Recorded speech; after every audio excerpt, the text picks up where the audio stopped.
Okay, അപ്പോൾ പറയുന്നത് MGN motto driving സ്കൂളിൽ പഠിക്കുന്ന കുട്ടികൾക്ക് വേണ്ടി അയക്കുന്നൊരു വീഡിയോ ആണ്. അപ്പോൾ ഇവിടെ നമ്മൾ 30 ദിവസത്തെ ക്ലാസ്സുകളാണ് ക്രമപ്പെടുത്തിയിരിക്കുന്നത്. 30 ദിവസത്തെ ക്ലാസ്സുകളാണ്. ഈ 30 ദിവസം കൊണ്ട് നിങ്ങൾ നന്നായി കാർ ഓടിക്കുന്ന സ്റ്റേജിൽ സ്വയം എത്തിയാൽ മാത്രമേ നിങ്ങൾക്ക് നന്നായി കാർ ഓടിക്കാൻ പറ്റൂ. അപ്പോൾ അതിന് നമ്മളിവിടെ എല്ലാ കാര്യങ്ങളും പ്രത്യേകിച്ച് പഠിപ്പിക്കുന്നുണ്ട്. എല്ലാ കാര്യങ്ങളുടെയും ആദ്യം വീഡിയോയും പിന്നെ അതിനെ സംബന്ധിക്കുന്ന ലെക്ചർ ക്ലാസ്സും അത് കഴിഞ്ഞ് ഡ്രൈവിംഗ് സ്കൂളിലെ ഡെമോൺസ്ട്രേഷൻ സിസ്റ്റത്തിൽ നിങ്ങളെ കൊണ്ട് ചെയ്യിപ്പിച്ചിട്ടാണ് പിന്നെ കാറിൽ ചെയ്യിപ്പിക്കുന്നത്. ഡയറക്റ്റ് കാറിൽ കയറിയല്ല ചെയ്യുന്നത്. അപ്പോൾ അവിടെ ആദ്യം നമ്മൾ പഠിക്കുന്നത് സ്റ്റിയറിങ്ങിനെ കുറിച്ചാണ്. സ്റ്റിയറിങ്ങിനോടൊപ്പം തന്നെ ആക്സിലേറ്ററിനെയും ബ്രേക്കിനെയും കുറിച്ച് നമ്മൾ പഠിപ്പിക്കുന്നുണ്ട് ഒരേ ദിവസം. അതേ ക്ലാസ്സുകൾ 2 ദിവസം നമ്മൾ റിപ്പീറ്റ് ചെയ്യുന്നുണ്ട്. അത് കഴിഞ്ഞിട്ടാണ് പിന്നെ ഡ്രൈവിങ്ങിൻ്റെ മർമ്മപ്രധാനമായ ക്ലച്ചിനെ കുറിച്ച് പഠിപ്പിക്കുന്നത്. അപ്പം സ്ലോ സ്പീഡുകളിൽ ഒരു വാഹനത്തിൻ്റെ വേഗത ഏറ്റവും കുറഞ്ഞ സ്പീഡിൽ കൺട്രോൾ ചെയ്യുന്നത് ക്ലച്ചാണ്. അപ്പോൾ ക്ലച്ചിൻ്റെ ഹാഫ് ക്ലച്ചാണ് അതിൻ്റെ ഇമ്പോർട്ടൻറ്റ്. അപ്പോൾ ഹാഫ് ക്ലച്ചിൽ നിർത്തിയെടുക്കുക എന്നുള്ളതാണ് ക്ലച്ചിൻ്റെ ചുരുക്കം. അതുപോലെ തന്നെ ഗിയറുകളിൽ വേഗതയ്ക്കനുസരിച്ച് ഗിയറുകളിട്ട് വണ്ടി ഓടിക്കുന്ന ഒരു പരിശീലനമാണ് ഫൈനലായിട്ട് ചെയ്യുന്നത്. അപ്പോൾ ഇത്രയും കാര്യങ്ങൾ നമ്മൾ പഠിച്ചതിന് ശേഷം അത് ആദ്യത്തെ 10 ദിവസങ്ങൾ വളരെ ആലോചിച്ച്, അത് പ്രത്യേകിച്ചും 5 ദിവസങ്ങളോ 6 ദിവസങ്ങളോ വളരെ ആലോചിച്ച് സമാധാനത്തോടെ എല്ലാത്തിൻ്റെയും കാര്യങ്ങളൊക്കെ പഠിച്ച് നമ്മൾ കഴിഞ്ഞാൽ പിന്നെയുള്ള ഓരോ ദിവസങ്ങളിലും നമ്മൾ ആ കാര്യങ്ങൾ വേഗതയിൽ ചെയ്ത് പ്രാക്ടീസ് ചെയ്യണം. അങ്ങനെ വേഗതയിൽ ചെയ്ത് പ്രാക്ടീസ് ചെയ്യുന്നത് ടോട്ടൽ 10 ദിവസത്തെ ക്ലാസ്സുകളാണ്. അപ്പോൾ അങ്ങനെ ടോട്ടൽ 10 ദിവസം കൊണ്ട് നമ്മൾ ഡ്രൈവിങ്ങിൻ്റെ പ്രാഥമികമായ എല്ലാ കാര്യങ്ങളും പഠിച്ചു. നമുക്ക് അതിൻ്റെ ഓപ്പറേറ്റിംഗ് സിസ്റ്റം നമ്മളെ കയ്യിൽ കിട്ടിക്കഴിഞ്ഞാൽ പിന്നെ ഈ 30 ദിവസത്തെ ക്ലാസ്സുകളിൽ നമ്മൾ 15 ദിവസം വീതമുള്ള 2 സെഷനായിട്ടാണ് ക്ലാസ് എടുക്കുന്നത്. ഈ 10 ദിവസത്തെ ക്ലാസ്സിൽ പിന്നെ ഉള്ളത് ബാക്കി 5 ദിവസങ്ങളാണ്. ഈ 5 ദിവസം നിങ്ങൾ തനിച്ചോടിക്കാൻ വേണ്ടി നിങ്ങൾ ശ്രമിക്കണം. അപ്പോൾ അതിന് ഡ്രൈവിംഗ് വെരി ഈസിയാണ്. ഡ്രൈവിങ്ങിനെ നമ്മൾ 2 പാർട്ടായിട്ട് തിരിച്ചുകൊണ്ട് ഒരു വണ്ടിക്കകത്ത് കയറിയാൽ നമ്മൾ ചെയ്യുന്ന 15 കാര്യങ്ങൾ. ഈ 15 കാര്യങ്ങൾ നിങ്ങൾ ഓരോ കുട്ടികളും കാണാതെ പഠിച്ചിട്ട് അത് വണ്ടിയിൽ പെട്ടെന്ന് നിങ്ങൾ ചെയ്ത് പ്രാക്ടീസ് ചെയ്യണം. അപ്പോൾ പെട്ടെന്ന് പ്രാക്ടീസ് ചെയ്യാന്ന് പറഞ്ഞാൽ നമ്മൾ വണ്ടി ഡോർ അടയ്ക്കുന്നു. നമുക്കറിയാം, ഡോർ അടച്ചാൽ ഉടൻ തന്നെ നമ്മൾ വണ്ടിക്കകത്ത് കയറി സീറ്റ് അഡ്ജസ്റ്റ് ചെയ്യുന്നു. അതുപോലെ തന്നെ പിന്നെ സൈഡ് മിറർ, സീറ്റ് ബെൽറ്റ്, അങ്ങനെയുള്ള 15 കാര്യങ്ങളാണ് നമ്മൾ ഫാസ്റ്റായിട്ട് ചെയ്യുന്നത്. അപ്പോൾ അത് ഫാസ്റ്റായിട്ട് ചെയ്യുമ്പോൾ വണ്ടി മൂവ് ചെയ്യുകയാണ്. അപ്പോൾ വണ്ടി മൂവ് ചെയ്യുമ്പോൾ ക്ലച്ചിൻ്റെ മൂവിങ് പൊസിഷനിൽ നിന്ന് ഒരു പോയിന്റ് ചവിട്ടി എടുക്കുന്നു. അത് കഴിഞ്ഞ് ആക്സിലേറ്റർ കൊടുത്ത് സ്പീഡ് വരുന്നു. അപ്പോൾ പല കുട്ടികളും ആക്സിലേറ്റർ കൊടുക്കാറേ ഇല്ല. നമ്മൾ ആക്സിലേറ്റർ കൊടുക്കാൻ പറഞ്ഞാൽ വളരെ ഡിലേ ആയി ഒരുപാട് സമയമെടുത്താണ് അവർ ആക്സിലേറ്റർ കൊടുക്കുന്നത്. അപ്പോൾ അവർ ആ ഡ്രൈവിങ്ങിൻ്റെ ക്ലാസ്സിൽ ഒരുപാട് പുറകിലോട്ട് പോകും. അപ്പോൾ അത് പഠിപ്പിക്കുന്ന അധ്യാപകന് ഒന്നും ചെയ്യാൻ കഴിയില്ല. പഠിക്കുന്ന കുട്ടികൾ അതുപോലെ വേഗതയിൽ പ്രാക്ടീസ് ചെയ്താൽ മാത്രമേ ആ ഒരു ടെക്നിക്ക് നിങ്ങൾക്ക് പിടികിട്ടുള്ളൂ. അപ്പോൾ നമ്മൾ ഈ കാര്യങ്ങൾ അതുപോലെ വണ്ടി എടുത്തു കഴിഞ്ഞാൽ സ്പീഡ് വരുത്തുന്നു. അപ്പോൾ സ്പീഡ് വരുത്താൻ സെക്കൻഡ് ഗിയറിലോട്ട് പോകണമെങ്കിൽ ആക്സിലേറ്റർ കൊടുത്തേ സ്പീഡ് വരുത്താൻ കഴിയുള്ളൂ. അപ്പോൾ പല കുട്ടികളും ആക്സിലേറ്റർ കൊടുക്കില്ല. അതുകൊണ്ട് നമ്മൾ പറയുന്ന പോലെ സ്പീഡ് എത്തില്ല. അപ്പോൾ നമ്മൾ പഠിപ്പിക്കുന്ന 0-ൽ നിന്ന് 15-ലോട്ട് പെട്ടെന്ന് എത്തിക്കുക എന്നുള്ളതാണ്. അപ്പോൾ ക്ലച്ചിന് ഹാഫ് ക്ലച്ച് എടുത്തു കഴിഞ്ഞാൽ നമ്മൾ പെട്ടെന്ന് ആക്സിലേറ്റർ കൊടുത്ത് 15 കിലോമീറ്റർ സ്പീഡിലെത്തിക്കുക, ഉടൻ ക്ലച്ച് ചവിട്ടി സെക്കൻഡ് ഗിയറിലോട്ട് മാറ്റുക. അത് കഴിഞ്ഞാൽ വീണ്ടും ക്ലച്ചിനെ ഹാഫ് ക്ലച്ചിൽ നിർത്തി ക്ലച്ച് സാവധാനം എടുത്ത് ആക്സിലേറ്റർ കൊടുത്ത് സ്പീഡ് വരുത്തി ഉടൻ തന്നെ 30 കിലോമീറ്റർ സ്പീഡിലെത്തിക്കുക, 3ാമത്തെ ഗിയറിലോട്ട് മാറ്റുക.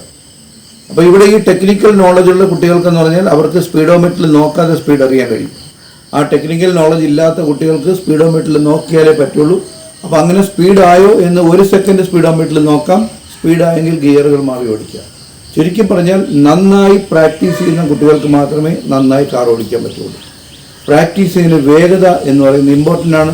അത് നിങ്ങളുടെ ഭാഗത്തുനിന്ന് ഉണ്ടായാൽ മാത്രമേ നിങ്ങൾക്ക് നന്നായി വാഹനം ഓടിക്കാൻ പറ്റുള്ളൂ.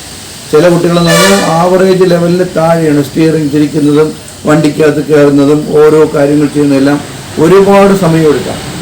അപ്പോൾ അവരെ ആ ഒരു വേഗതയിൽ എത്തിക്കണമെങ്കിൽ പഠിപ്പിക്കുന്ന ആളുകളൊന്ന് അശ്രാന്തമായി പരിശ്രമിക്കണം.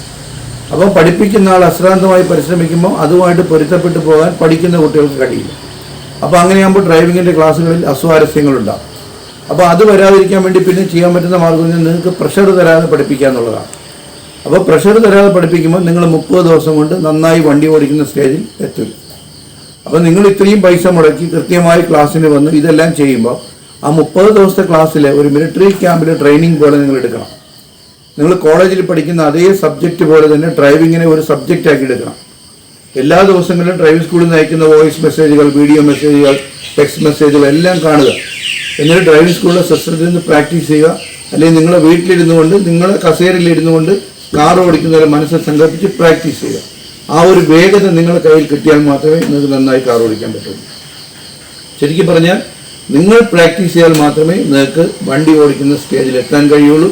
നിങ്ങളുടെ ആക്ടിവിറ്റീസ് എല്ലാം വളരെ സ്ലോ ആണെന്നുണ്ടെങ്കിൽ പിന്നെ നിങ്ങൾക്ക് ഈ 30 ദിവസം കൊണ്ട് നന്നായി വാഹനം ഓടിക്കുന്ന സ്റ്റേജിൽ എത്താൻ കഴിയില്ല. അപ്പം നിങ്ങൾക്ക് തന്നെ അറിയാൻ കഴിയും എന്താണ് നിങ്ങളുടെ സ്റ്റേജ്. അപ്പോൾ അവിടെ നിങ്ങൾക്ക് പ്രാക്ടീസിൻ്റെ കുറവുണ്ടെങ്കിൽ നിങ്ങളത് പ്രാക്ടീസ് ചെയ്ത് ആ ഒരു സ്റ്റേജ് ഉയർത്തിയെടുത്തുക. വണ്ടിക്കകത്ത് കയറി ഡ്രൈവിംഗ് ടെസ്റ്റാണ് നിങ്ങൾ ഫസ്റ്റിൽ ഫേസ് ചെയ്യുന്നത്.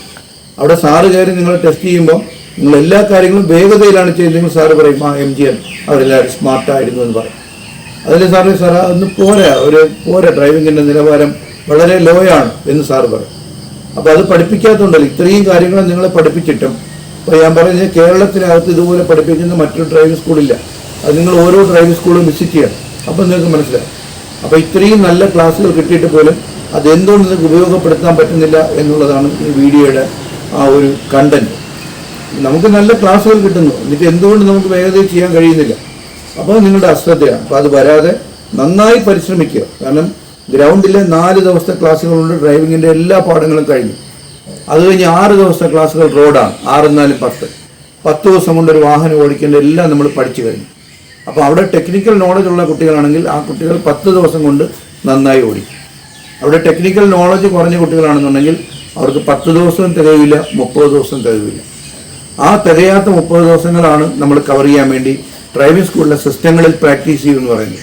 പക്ഷേ അത് ആരും ചെയ്യാറില്ല. അവർ വരുന്നു, നിങ്ങൾ എന്തെങ്കിലുമൊക്കെ ചെയ്യുന്നു, പോകുന്നു. അങ്ങനെയല്ല, ഓരോന്നിൻ്റെയും പാഠഭാഗങ്ങളുണ്ട്. അത് നിങ്ങൾ മൊബൈലിൽ നോക്കിക്കൊണ്ട് ഇവിടെ ഇരുന്ന് ചെയ്യുക. ക്ലച്ച് ചവിട്ടുന്നതിലാണോ സഡനായി ക്ലച്ച് ചവിട്ടി ആക്സിഡൻറ്റ് കുറയ്ക്കുക. ആക്സിഡൻറ്റ് കുറയ്ക്കാൻ ഡിലേ ആവുന്നതാണോ ആക്സിഡൻറ്റ് കൊടുത്ത് പ്രാക്ടീസ് ചെയ്യുക. ബ്രേക്കിംഗ് ഡിലേ ആവുന്നതാണോ പെട്ടെന്ന് കാല് ബ്രേക്കിൽ കൊണ്ടുവരിക. സ്റ്റിയറിംഗ് തിരിക്കാൻ താമസിക്കുന്നതാണോ അതുപോലെ സ്റ്റിയറിംഗ് തിരിച്ച് പ്രാക്ടീസ് ചെയ്യുക. ഇത് സാർ കഴിഞ്ഞ ദിവസം പറഞ്ഞ സ്റ്റിയറിംഗ് തിരിച്ച് അവർ കൈ ഇങ്ങനെ കൊണ്ടുവന്നിട്ട് ആ കൈ മാറ്റുന്നില്ലെന്നാണ്. നമ്മൾ പറഞ്ഞത് പകുതി എത്തുമ്പോൾ കൈ മാറ്റി ഇങ്ങനെ തിരിച്ചുകൊണ്ടിരിക്കുന്നതാണ്. എവിടെ തിരിച്ചാലും ലെവലാക്കൂ എന്നാണ്. അപ്പോൾ അങ്ങനെ നമുക്ക് തിരിയണമെങ്കിൽ നമ്മൾ അതിനെ തിരിച്ച് പ്രാക്ടീസ് ചെയ്യണം. ഏതൊരു കാര്യത്തിലും പ്രാക്ടീസ് ഇമ്പോർട്ടൻ്റ് ആണ്. അതുകൊണ്ട് ഡിയർ സ്റ്റുഡൻസ്, നിങ്ങൾ പ്രാക്ടീസ് ചെയ്യാൻ മാത്രമേ നിങ്ങൾക്ക് ഇമ്പ്രൂവ്മെൻറ്റ് വരുള്ളൂ. ഓരോ ദിവസത്തെ ക്ലാസ്സുകളും നിങ്ങൾ വിലയിരുത്തുക. ഒരു ദിവസം ഓടിച്ചതിനേക്കാളും അടുത്ത ദിവസം ഭംഗിയായി ചെയ്യാൻ വേണ്ടി പരമാവധി ശ്രമിക്കുക. ഇതല്ലാതെ നിങ്ങളെ പഠിപ്പിക്കാൻ മറ്റൊരു മാർഗ്ഗമില്ല. സ്വയം നിങ്ങൾ മാറിയാൽ മാത്രമേ നന്നായി കാർ ഓടിക്കുന്ന സ്റ്റേജിൽ എത്താൻ കഴിയുള്ളൂ. ഡ്രൈവിങ്ങിനെ സംബന്ധിച്ച് എന്ത് ഡൗട്ട് ചോദിച്ചാലും ക്ലിയർ ചെയ്ത് വ്യക്തമായ ഉദാഹരണങ്ങളോടുകൂടി. അപ്പോൾ അത്രയും ഡീപ്പായി പഠിപ്പിച്ചിട്ടും എന്തുകൊണ്ട് നിങ്ങൾക്ക് ഇതുപോലെ വേഗതയിൽ ചെയ്യാൻ കഴിയുന്നില്ല? അതെല്ലാ കുട്ടികളുമല്ല, ചില കുട്ടികളെ ഉദ്ദേശിച്ചാണ് വീഡിയോ. ആക്റ്റീവായിട്ട് ചെയ്യുന്ന കുട്ടികൾക്ക് ഇതൊന്നും വേണ്ട, വീഡിയോയും വേണ്ട, ഒന്നും വേണ്ട. അവർക്ക് പഠിപ്പിച്ചു കൊടുക്കുമ്പോൾ തന്നെ ക്ലിക്കാവും. അപ്പോൾ അതുകൊണ്ട് നന്നായി പരിശ്രമിക്കുക. എന്നാൽ മാത്രമേ നന്നായി കാർ ഓടിക്കാൻ പറ്റുന്ന സ്റ്റേജിലെത്തുള്ളൂ. ഇവിടുത്തെ ക്ലാസ് കഴിയുമ്പോൾ മറ്റൊരു പ്രാക്ടീസ് കൂടാതെ നമുക്ക് കാർ ഓടിക്കാൻ കഴിയണം. ആ ലെവലിലോട്ട് നിങ്ങൾ വരണം. ഓക്കെ, നന്നായി പ്രാക്ടീസ് ചെയ്യുക. ശരിയപ്പെട്ടു.